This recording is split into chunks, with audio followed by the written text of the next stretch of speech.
வணக்கம். நீலமலை தொலைக்காட்சியின் நகர்வள பகுதி செய்திகளை வாசிப்பது மலைகளின் அரசி உங்கள் நீலமலை அன்பில். இன்றைய சிறப்பு பார்வையாக நாம் நகர்வள பகுதியில் பார்த்து வருகிறோம். நமது நகர்வள பகுதியில் அவ்வப்போது திரைப்பட சம்பந்தமான செய்திகளை ஒளிபரப்புவது வழக்கம். அதை போல இன்றைக்கு சிறப்பு கண்ணோட்டமாக நாம் தமிழ் திரைப்பட நடிகர் சங்கம் சாதனை செய்திருக்கும் புகழை சொல்லும் ஒரு செய்தியாக இன்றைக்கு ஒளிபரப்பு செய்யவிருக்கிறோம். பலம் பெறும் நடிகை, திரை உலகத்தில் கண்ணம்மா என்ற மாபெரும் நடிகைக்கு அடுத்தபடியாக கடல் தெறிக்கும் வசனங்களை பேசி நளினமாக நடனம், நடிப்பு, பேச்சு என்று அனைத்திலும் கலக்கியவர் நடிகை அம்மா விஜயகுமாரி. SS இலட்சிய நடிகர் என்று போற்றப்பட்டு புகழப்பட்ட, தமிழை அச்சு பிழையில்லாமல் அழகாக பேசக்கூடிய ஒரு இலட்சிய நடிகர் என்ற பட்டத்தை பெற்று திரை உலகத்தில் நடிகர் முதல் சட்டமன்ற உறுப்பினராக வந்த SS ராஜேந்திரன், அவருடைய மனைவி விஜயகுமாரி. விஜயகுமாரி அம்மா அவர்கள் பலம் பெறும் நடிகை.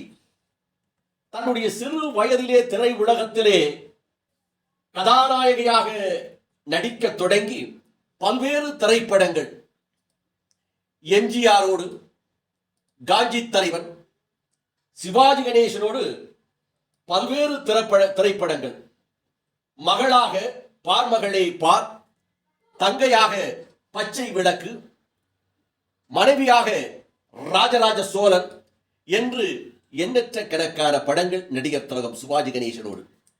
இதை போல SS ராஜேந்திரனோடு பல திரைப்படங்கள், ஏராளமான திரைப்படங்கள், கிட்டத்தட்ட இருவரும் 20க்கு மேற்பட்ட படங்களில் ஜோடியாக நடித்திருக்கிறார்கள் என்ற தகவல் கிடைத்திருக்கிறது. அதில் பூம்புகார் என்ற திரைப்படம் கண்ணகி திரைப்படம், கண்ணகியினுடைய வரலாற்றை சொல்லும் கலைஞர் எழுதிய கதை வசனத்தில் பூம்புகார் அஞ்சுகம் பிக்சர்ஸ், அதில் சிறப்பா முத்துராமனோடு ஜோடியாக சவாலே சமாளி என்று ஏராளமான படங்கள். இப்படி கதாநாயகியாக நடித்துக் கொண்டிருந்த அம்மா விஜயகுமாரி அவர்கள் பிறகு குணச்சித்திர வேடங்கள், தங்கையாக, அக்காவாக, அம்மாவாக ஏராளமான படங்களிலே நடித்திருக்கிறார். ராஜக்கரனோடு அவருக்கு அம்மாவாக சிறப்பான நடிப்பை தந்திருப்பார் அரண்மனை கிளி என்ற திரைப்படத்தில். அருமையான நடிப்போடு இந்த படம் வெற்றி படமாக அமைந்தது. ராஜ்கிரனுக்கு மட்டும் அல்லாமல் ரஜினிக்கு, கமலுக்கு என்று பலருக்கும் அம்மாவாக முக்கிய கதாபாத்திரங்களிலே நடித்து சிறப்பு பெற்றவர் அம்மா விஜயகுமாரி. அவர்களுக்கு இந்த நடிகர் சங்கத்தின் சார்பாக வாழ்நாள் திரையுலக சாதனையாளர் என்ற விருதை வழங்கி இருக்கிறார்கள். ஒரு சிறப்பான ஒன்றாகவும், அதை போல நல்ல குணச்சித்திர நடிகராக போற்றப்படுகின்றவர், பாராட்டப்படுகின்றவர் டெல்லி கணேஷ். டெல்லியிலே அரசு வேலையிலே இருந்து அங்கே சிறு நாடகங்களிலே நடித்து திரை உலகத்தின் ஆர்வத்தின் காரணமாக சென்னை வந்து சில நாடகங்களிலே நடித்து அதன் மூலமாக திரை உலகத்திலே நுழைந்து தன்னுடைய கணேஷ் என்ற பெயருக்கு முன்னால் தான் பணிபுரிந்த டெல்லியையும் சேர்த்து டெல்லி கணேஷ் என்று அறிமுகமானார். ஆரம்பத்தில் ஓரிரு படங்களில் கதாநாயகனாகவும் பிறகு குணச்சித்திரங்கள் வேடங்களை ஏற்று அருமையாக நடித்து புகழை பெற்றார். டெல்லி கணேஷ் என்றால் ஒரு குணச்சித்திர சிறப்பான நடிகர் என்று போற்றப்பட்டார். இவருடைய நடிப்பை பற்றி பல திரைப்படங்களிலே பேசலாம். அதிலும் இவர் விசு படங்களிலே சிறப்பான நடிப்பை வழங்கக்கூடியவர். கமலஹாசன் நடித்து இயக்கி தயாரித்த திரைப்படம் அபூர்வ சகோதரர்கள். இந்த அபூர்வ சகோதரர்கள் திரைப்படத்தில் ஒரு வில்லன் கேரக்டரிலும் டெல்லி கணேஷ் நடித்திருப்பார். இதை போல சிவகுமார் அவர்கள் கதாநாயகனாக நடித்து கே பாலச்சந்தர் இயக்கிய திரைப்படம் சிந்து பைரவி. இந்த சிந்து பைரவியில் சிறப்பான நடிப்பை தந்திருப்பார். இதை போல இவருடைய நடிப்புகளை சொல்ல வேண்டும் யாரால், விசு இயக்கிய அத்தனை திரைப்படங்களிலும் டெல்லி கணேஷ் இருப்பார். அது டெல்லி கணேசனுடைய நடிப்பு பேசப்பட்டது. இதை போல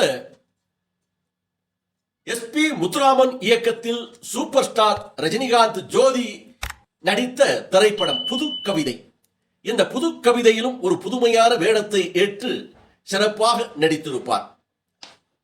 அதை போல துரை என்ற ஒரு சிறந்த கதாசிரியர் பிறகு இயக்குனராக மாறி பல வெற்றி படங்களை தந்து சிறப்பான ஒரு இயக்குனர் டைரக்டர் என்று பெயர் பெற்றவர் துரை.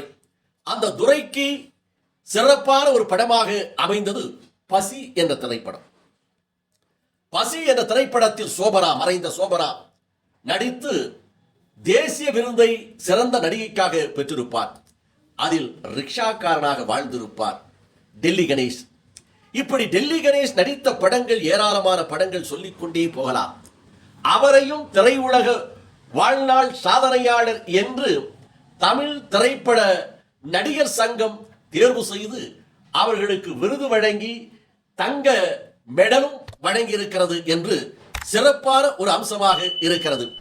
இது நடிகர் சங்க அலுவலகத்தில் வைத்து நடிகர் சங்கத்தினுடைய தலைவர் நடிகர் நாசர் அவர்களும், செயலாளர் நடிகர் கதாநாயகன் உயர்ந்த நடிகன் விஷால் அவர்களும், அவர்களோடு பொருளாளராக இருக்கின்ற சிவகுமாரின் மைந்தன் கார்த்தி அவர்களும் பொருளாளர், துணை தலைவர் பூச்சி முருகன், பலம்பெரும் நடிகை புரட்சி தலைவரோடு பல்வேறு திரைப்படங்களில் நடித்து புகழ் பெற்ற அம்மா லதா அவர்களும், ரோகிணி அவர்களும் முக்கிய பொறுப்பில் இருக்கிறார். நடிகர் சங்கத்தில் சிறந்த ஒரு பேச்சாளர் நடிகை ரோகிணி அவர்களும் சேர்ந்து பலரோடு பல நடிகர்களோடு இந்த விருதை வழங்கி இருக்கிறார்கள்.